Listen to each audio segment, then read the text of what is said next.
আসসালামু আলাইকুম ওয়া রাহমাতুল্লাহি ওয়া বারাকাতুহু। আলহামদুলিল্লাহি রাব্বিল আলামিন ওয়াসসালাতু ওয়াসসালামু আলা সাইয়্যিদিল আমবিয়াই ওয়াল মুরসালিন ওয়া আলা আলিহি ওয়া সাহবিহিল মায়ামিন ওয়া বাদ। প্রিয় দর্শক মণ্ডলী, সুন্দর এই সময়ে বিশ্বের যে প্রান্ত থেকে আপনাদের প্রত্যেকের প্রিয় চ্যানেল এনিগমা টিভির ইসলামের আলো অনুষ্ঠানে আমাদের সাথে যুক্ত হয়েছেন, আপনাদের প্রত্যেককে আন্তরিক অভিনন্দন জানাচ্ছি আমি মুফতি আল আমিন খান। দর্শক, আজকের এই সুন্দর আয়োজনে জুমাবারের এই সুন্দর সময়ে আমরা কথা বলতে চাই পবিত্র মেরাজ নিয়ে। পবিত্র মেরাজ আল্লাহ নবী সাল্লাল্লাহু আলাইহি ওয়াসাল্লামের জীবনের বড় একটি অধ্যায় ছিল, একটা মুজিজা ছিল। প্রিয় দর্শক মণ্ডলী, এই মেরাজ এটির কি শিক্ষা রয়েছে? আল্লাহ নবী সাল্লাল্লাহু আলাইহি ওয়াসাল্লামের এই পবিত্র মেরাজের শিক্ষাগুলো আমাদের জীবনে বাস্তবায়ন করা দরকার, যে শিক্ষাগুলো কিয়ামত পর্যন্ত আগত প্রত্যেকটি মানুষের জন্য বড় মেসেজ। দর্শক, আল্লাহ নবী সাল্লাল্লাহু আলাইহি ওয়াসাল্লামের মেরাজ কিভাবে হয়েছিল, কেন হয়েছিল, আর মেরাজ থেকে কি পেলেন? মেরাজ আল্লাহ নবী সাল্লাল্লাহু আলাইহি ওয়াসাল্লামের এমন এক প্রেক্ষাপটে হয়েছিল যখন তিনি চতুর্দিক থেকে মানসিকভাবে বিপর্যস্ত হয়ে পড়েছিলেন। আম্মাজান খাদিজাতুল কুবরা রাদিয়াল্লাহু তাআলা আনহা, রাসূলের প্রিয়তমা স্ত্রী, তিনি ইন্তেকাল করলেন। প্রিয়তমা স্ত্রীর বিয়োগ তাকে ব্যথিত করল। চাচা আবু তালেব, তিনিও ইন্তেকাল করলেন, যেই চাচা রাসূলের পেছনে খুঁটির মতো ছিলেন। আল্লাহ নবী সাল্লাল্লাহু আলাইহি ওয়াসাল্লামকে শিয়ারে আবু তালেবে দীর্ঘ সময় কারাবন্দি রাখা হলো। নবী চতুর্দিকে যেখানে দিনের দাওয়াত দিতে যেয়ে কষ্ট পায়, সব কিছু মিলিয়ে আল্লাহ নবী সাল্লাল্লাহু আলাইহি ওয়াসাল্লাম মানসিকভাবে অত্যন্ত কষ্টের মধ্যে কাটাচ্ছিলেন। এমন সময় নবীর মনটা খুবই খারাপ। আল্লাহ সুবহানাহু ওয়া তাআলা প্রিয় হাবিবকে, তার বন্ধুকে এই পৃথিবী থেকে নিয়ে গেলেন আল্লাহর কাছে, আরশে মুআল্লায় নিয়ে আমার নবীকে সান্ত্বনা দিলেন নবীর মনটা ভালো করার জন্য। প্রিয় দর্শক, দুনিয়ার আমাদের নিয়ম কি? আমাদের যারা বন্ধু আছে, আমি যদি বিপদে পড়ি বা খুব পেরেশানিতে আছি, টেনশনে আছি, আমার বন্ধু সে আমাকে টাকা দিতে না পারুক, অন্তত মানসিক সাপোর্ট দেয়, সময় দেয়, মানসিক সাপোর্ট দিয়ে আমার কষ্টটা লাঘব করার চেষ্টা করে। আল্লাহ সুবহানাহু ওয়া তাআলা তার বন্ধু, এই পৃথিবীর সবথেকে সুন্দরতম বন্ধু প্রিয় হাবিব মুহাম্মদ মুস্তাফা সাল্লাল্লাহু আলাইহি ওয়াসাল্লামকে তিনি নিয়ে গেলেন মনটা ভালো করার জন্য। নবীর মনটা খারাপ, নিয়ে গেলেন তার কাছে, দেখালেন জান্নাত জাহান্নাম, সব কিছু দেখিয়ে স্বয়ং রব্বুল আলামিন তার বন্ধুর মনটা ভালো করে দিলেন। সুবহানাল্লাহ। প্রিয় দর্শক মণ্ডলী, সেই মেরাজ আমাদের নবীর জীবনে এক ঐতিহাসিক ঘটনা। মেরাজে আল্লাহ সুবহানাহু ওয়া তাআলা নবীকে অনেকগুলো শিক্ষা দিলেন। এটার মধ্যে বড় একটি গিফট ছিল 5 ওয়াক্ত সালাত। যে 5 ওয়াক্ত সালাত আল্লাহ নবী সাল্লাল্লাহু আলাইহি ওয়াসাল্লামের উপর প্রথমে আমাদের জন্য 50 ওয়াক্ত সালাতের বিধান আল্লাহ তাআলা দিলেন। হযরতে মুসা আলাইহিস সালাতু ওয়াস সালাম নবী তার কাছে আসলেন, তিনি বললেন 50 ওয়াক্ত। দীর্ঘ ঘটনা, এক পর্যায়ে কমাতে কমাতে আল্লাহ তাআলা 5 ওয়াক্ত নামাজ আমাদের জন্য দিলেন এবং নবীকে বললেন, আপনার উম্মত যদি এই 5 ওয়াক্ত সালাত সুন্দরভাবে আদায় করতে পারে, আল্লাহ সুবহানাহু ওয়া তাআলা তাকে 50 ওয়াক্ত সালাতের সওয়াব দিয়ে দেবেন। সুবহানাল্লাহ। যেভাবে পবিত্র কোরআনেরও একই কথা, যে মান জাআ বিল হাসানাত ফালাহু আশরু আমসালিহা, যে ব্যক্তি একটি ভালো কাজ করবে আল্লাহ তাআলা তাকে 10 গুণ সওয়াব দেবেন। 5 ওয়াক্ত নামাজ আদায় করলে আল্লাহ তাআলা আমাদেরকে 50 ওয়াক্ত সালাতের সওয়াব দিয়ে দেবেন। সুবহানাল্লাহ। এটা ছিল মেরাজের বড় একটি শিক্ষা। সুতরাং দর্শক, আমরা মেরাজ পাই যখন রজব মাস আসে। আমরা 27শে রজব বাংলাদেশ সহ মুসলিম কান্ট্রিগুলোতে আমরা মেরাজ পালন করি, মেরাজের রাত পালন করি। কিন্তু মেরাজের যে মূল শিক্ষা সালাত দিয়েছিলেন, সেটি কি আমরা আমাদের জীবনে বাস্তবায়ন করতে পেরেছি? এটি দর্শক প্রশ্ন থেকে যায়। এই জন্য আজকের এই আয়োজন থেকে উদাত্ত আহ্বান জানাবো, মেরাজের এই শিক্ষার আমরা সালাত আমাদের জীবনে বাস্তবায়ন করব। যে সালাতকে ফরজ করা হয়েছে ইমানের পরেই, যে বিধানটি সবচেয়ে গুরুত্বপূর্ণ, বুনিয়াল ইসলামু আলা খামসিন শাহাদাতি আল্লা ইলাহা ইল্লাল্লাহ ওয়া আন্না মুহাম্মাদার রাসূলুল্লাহ ওয়া ইকামিস সালাহ। ইমানের যে খুঁটি আছে মৌলিক 5টি খুঁটি, এই ভিত্তিগুলোর মধ্যে ইমানের পরে সেকেন্ড যে পার্ট সেটাই হচ্ছে সালাত। আমাদেরকে সালাত আদায় করতে হবে।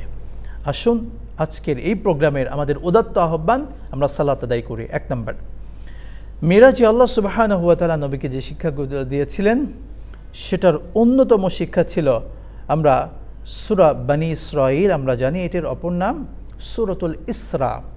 এই সূরা বানী ইসরাঈলের আল্লাহ সুবহানাহু ওয়া তাআলা 22 নম্বর আয়াত থেকে নিয়ে আল্লাহ তাআলা বেশ কয়েকটি আয়াতে কারিমায় মেরাজের 14টি দফা শিক্ষা দিয়েছিলেন, 14 দফা শিক্ষা দিয়েছিলেন আমাদেরকে। কিয়ামত পর্যন্ত আগত মুসলিম উম্মার জন্য শিক্ষাগুলো দিয়েছিলেন।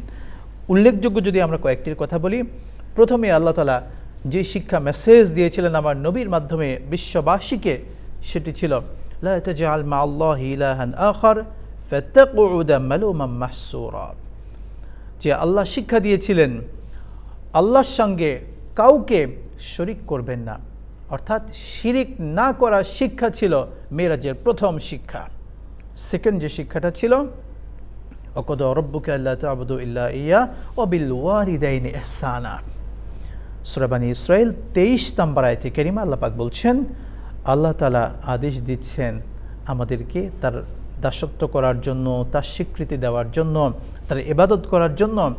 একই সঙ্গে আল্লাহ তাআলা বলছেন ওয়া বিল ওয়ালিদাইনি ইহসানা, বাবা মায়ের সঙ্গে ভালো আচরণ করো, ভালো ব্যবহার করো। দর্শক, মিরাজের এটা ছিল অন্যতম শিক্ষা। এই আয়াতে কারিমাতে আল্লাহ তাআলা বিস্তারিত বললেন যে বাবা মার সাথে কেমন ভালো আচরণ করতে হবে। আমরা কখনো কখনো বাবা মায়ের গায়ে হাত তুলি, এমন খারাপ সন্তান এই পৃথিবীতে আছে, অথচ আল্লাহ তাআলা এটাকে তো হারাম করেছেন। কার গায়ে আমি হাত তুলছি, কার দিকে চোখ রাঙিয়ে কথা বলছি, কার সঙ্গে আমি উচ্চস্বরে কথা বলছি। আল্লাহ বলছেন, আল্লাহর ইবাদত করার পরেই যার কথা বলছেন যে ভালো আচরণ করো, তিনি হলেন আমার মা, আমার বাবা। ইম্মা ইয়াবলুগান্না ইনদাকাল কিবারা আহাদুহুমা আও কিলাহুমা। যদি সন্তানদেরকে আল্লাহ পাক এবার বলছেন, ইম্মা যদি ইয়াবলুগান্না ইনদাকাল কিবারা আহাদুহুমা আও কিলাহুমা, যদি তুমি সন্তান তোমার বাবা কিংবা মা কিংবা উভয়কে, বাবা কিংবা মা উভয়কে বৃদ্ধ অবস্থায় পেয়ে গেছ। এই বৃদ্ধ অবস্থার কথা বিশেষভাবে উল্লেখ করার কিছু কারণ আছে। যদি বৃদ্ধ অবস্থায় সন্তান বাবা মাকে পেয়ে যায়, তখন তাদেরকে এমন কথা বলো না, লা তানহারহুমা, তাদেরকে ধমক দিও না। লা তানহারহুমা, তাদেরকে ধমক দিও না। এবং অকুল্লাহুমা কওলান কারীমা, বরং তাদের সাথে নম্র, খুব মায়াবী, কোমল কথা বলো। আল্লাহ প্রথমে বললেন ধমক দিও না, সেকেন্ড বলছেন অকুল্লাহুমা কওলান কারীমা, তাদের সাথে নম্র, শ্রদ্ধা, ভদ্র আচরণ বা ভালো যে কথাগুলো আছে সেটা বলো, খুব মায়ার সাথে কথা বলো। কেন জানেন? যিনি বয়োবৃদ্ধ মানুষ, এই বয়োবৃদ্ধ মানুষ তার কিন্তু স্বাভাবিক সেন্স থাকে না।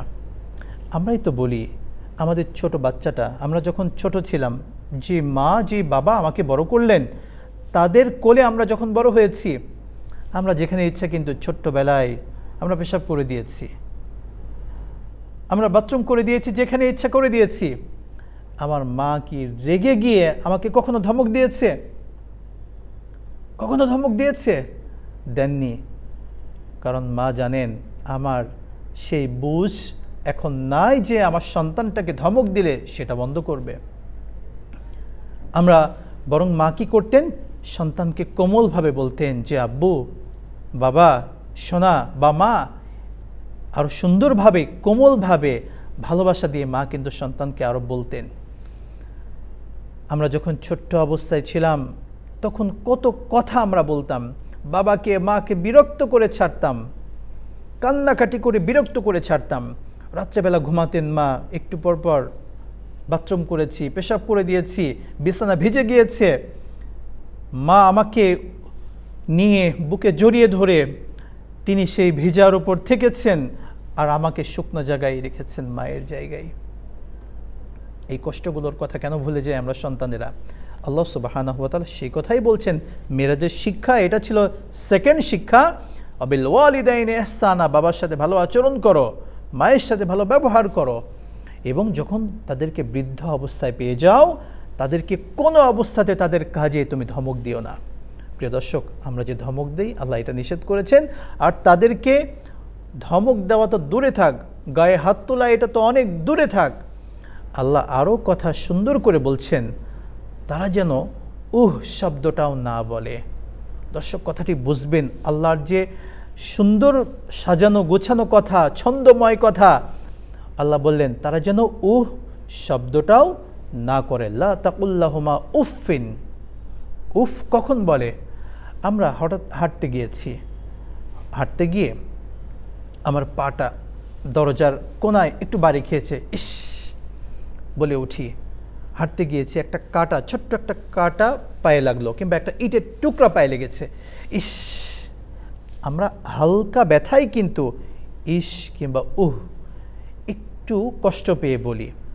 আল্লাহর কাছে এতটুকুও পছন্দ না যে আমি সন্তানের কোনো কাজে আল্লাহ তাআলা আমার বাবা আমার মা বলবে। আল্লাহর কাছে এটাও পছন্দ না। এই জন্যই তিনি বললেন বাবা মা তোমার কোনো কথা বা কাজে তারা যেন এটা না বলে। লা তাকুল্লাহুমা উফিন, তারা যেন সামান্য কষ্ট পেয়েও শব্দটিও না করে।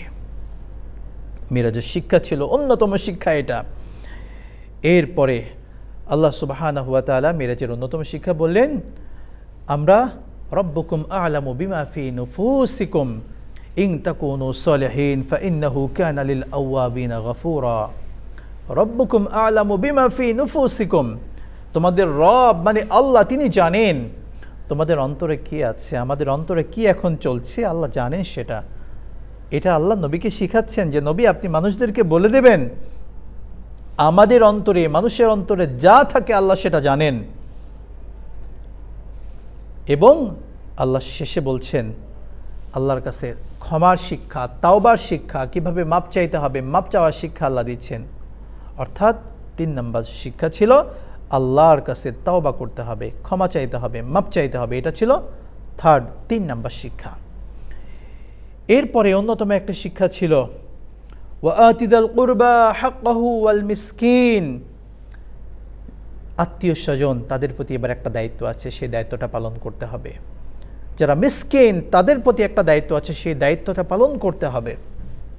মিসকিনদের প্রতি, যারা অসহায় তাদের প্রতি একটা দায়িত্ব আছে, এটা মিরাজের শিক্ষা, সেটা পালন করতে হবে। এবং আত্মীয় প্রতিবেশী যারা আছে তাদের প্রতি যে দায়িত্বগুলো আছে সেই দায়িত্বগুলো পালন করা। আমাদের বাসায় তো মেহমান আসলে আমরা অনেক সময় রেগে যাই বা একটু বিরক্ত ভাব করি, প্রকাশ করছি, কিন্তু আল্লাহ সুবহানাহু ওয়া তাআলা মিরাজে শিক্ষা দিয়েছেন নবীকে যে নবী আপনি উম্মতদেরকে বলে দেন আত্মীয়দের প্রতি একটা হক আছে, সেই হকটা আদায় করতে হবে।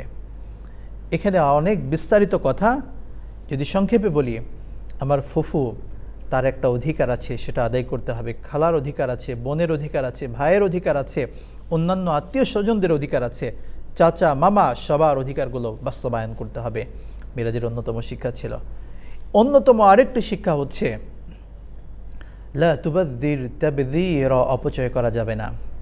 আমরা যে অপচয় করি, কোনো পার্টিতে গেলে বা কোনো বড় আয়োজনে গিয়েছি, আমাদের ট্র্যাডিশন হয়ে গিয়েছে আমরা কিছু খাবার একটু নষ্ট করব, প্লেটে যদি পরিষ্কার করে খাই সবাই বলবে কি এটাই কেমন করে খাই।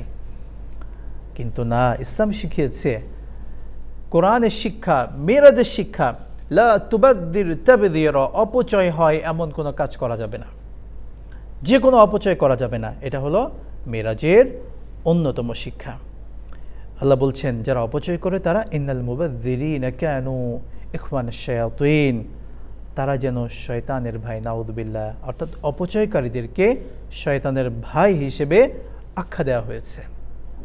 দর্শক মণ্ডলী, এরপরে বলা হচ্ছে ওয়া ইম্মা তুরিদান্না আনহুম ইবতিগা রাহমাতিম মির রাব্বিকা তারজুহা ফাকুল লাহুম কাওলাম মাইসুরা। এখানে ঋণগ্রস্তদের কথা একটু এসেছে। আমরা কখনো কখনো কাউকে ঋণ দেই, কিংবা কেউ কেউ আমাদের কাছে চায়, যারা ভিক্ষুক বা অসহায় আমাদের কাছে চায়। আল্লাহ এখানে একটা কথা শিখাচ্ছেন, ভিক্ষুকরা চাইলে তাকে ধমক দেওয়া যাবে না, এবং যদি চাই তাদেরকে ভদ্রভাবে সুন্দরভাবে বুঝিয়ে বলতে হবে বা তাদের থেকে হাসি মুখে বিদায় নিতে হবে। ভিক্ষুকরা অসহায়রা চাইলে তাদেরকে ধমক দিয়ে তাড়িয়ে দেওয়ার কোনো সুযোগ নাই, এটা মিরাজের অন্যতম শিক্ষা। ভদ্রভাবে তাদেরকে বলতে হবে, বা কেউ কিছু চাইলে সুন্দরভাবে তাকে বুঝিয়ে বলতে হবে যদি আমি না পারি সেটাতে। তাহলে ভিক্ষুকদের প্রতিও একটা দায়িত্ব আছে, কেউ আমার কাছে চাইলো দিতে পারলাম না, তাহলে সুন্দর নম্র ভদ্রভাবে তাকে বুঝিয়ে বলবো। আরেকটা শিক্ষা ছিল মিরাজের, লা তাকতুলু আওলাদাকুম খাশিয়াতা ইমলাক, সন্তানদেরকে হত্যা করা যাবে না। দর্শক, সন্তানদেরকে হত্যা করার অনেক বিশ্লেষণ আছে। অনেক মা সন্তানকে সবচেয়ে ভালোবাসে, কিন্তু কখনো কখনো যখন দেখে পৃথিবীতে কোনো উপায় নাই, সন্তানকে নিয়ে মা আত্মহত্যা করে, এমন ঘটনা আমরা দেখেছি। এটা করা যাবে না। এটার বিশ্লেষণে আরেকটু এসেছে, সেটা হলো আমরা বিভিন্ন ইউনিভার্সিটিগুলোর পেছনে, টয়লেটের পেছনে আমরা দেখতে পারি, বা বিভিন্ন হসপিটালের যেগুলো ডাস্টবিন, সেগুলোতে আমরা দেখতে পারি ডাস্টবিনের সেই জায়গাগুলোতে অনেক ছোট ছোট বাচ্চা পাওয়া যায়, নবজাতক শিশু পাওয়া যায়। সেখানে কিভাবে আসলো সেই সন্তানগুলোকে? কোনো মাই তো জন্মগ্রহণ করে তাদেরকে সেখানে ফেলে আসে, রাস্তায় বা বিভিন্ন জায়গায় ফেলে যায়। অনেক মা এমন আছে সন্তানকে ফেলে যায়, অর্থাৎ এই সন্তানগুলো অবৈধভাবে হয়তো পৃথিবীতে এসেছে, তাদেরকে ফেলে চলে গিয়েছে। এটাও এটার ব্যাখ্যা।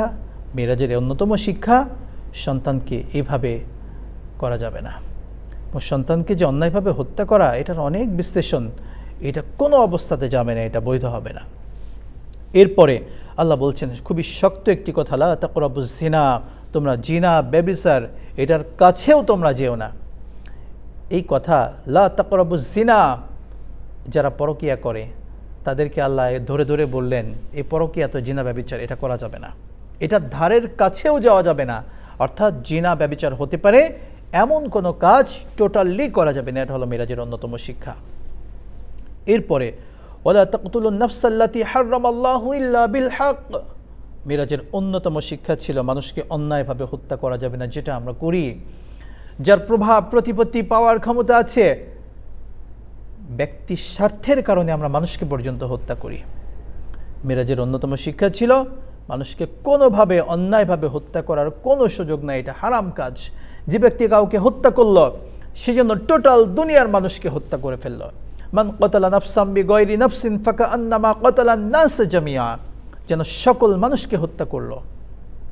সুতরাং মিরাজের অন্যতম শিক্ষা ছিল অন্যায়ভাবে মানুষকে কোনো অবস্থাতে হত্যা করা যাবে না। এবং আরেকটি শিক্ষা ছিল আমান কুতিলা মাজলুমান ফাকাদ জাআলনা লিওয়ালিহি সুলতানা, এটা হলো যে ব্যক্তি কাউকে অন্যায়ভাবে জুলুম করে হত্যা করলো, তাদের কথা বলা হয়েছে। এবং এরপরে আরেকটি কথা ছিল ওয়ালা তাকরাবু মালাল ইয়াতীম, এতিমের মাল সম্পদ এগুলো কোনো অবস্থাতে খাওয়া যাবে না, এতিমের মাল আত্মসাৎ করা যাবে না।